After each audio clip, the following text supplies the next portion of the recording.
حول ولا قوة إلا بالله.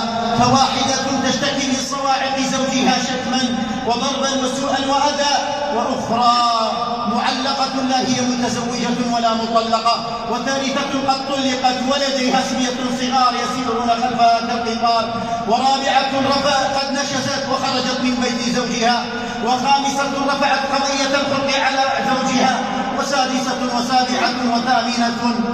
فمن المسؤول والمتسبب لهذه القضايا؟ فلنعد يا عباد الله إلى الخلف. إن الأسرة هي اللبنة الأولى والحجر الأساس الأول في بناء المجتمع الإسلامي برمته. فحينما جهلنا تجسيد شرع الله وتطبيق كتاب الله وسنة رسول الله في حياتنا الأسرية، حصلت هذه التصادمات والانقلابات والتمزقات حتى تقطعت أواصر الأسر، ولا حول ولا قوة إلا بالله العلي العظيم.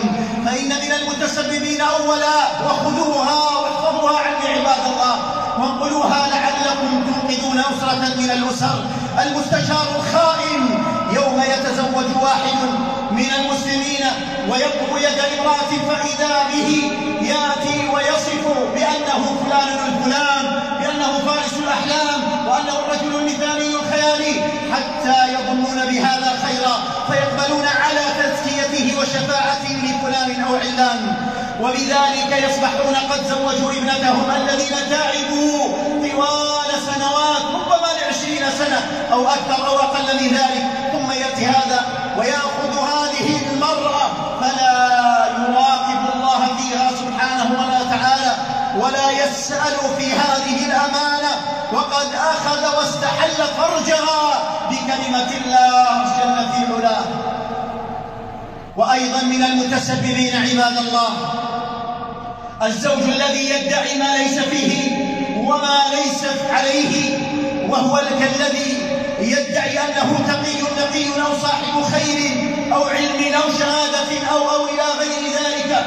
فإذا حصل الزواج بعد فترة انكشفت الحقائق، وإذا انجلى الغبار ستعلم فرس تحتك أم حمار. هذا الذي يحصل عباد الله، هذا الرجل الذي مجد نفسه وعظم نفسه ولمع نفسه، فإذا به سراب بقيع يحسبه أهل الزوج أنه هو الرجل الذي سيجعل ابنتهم في سعادة.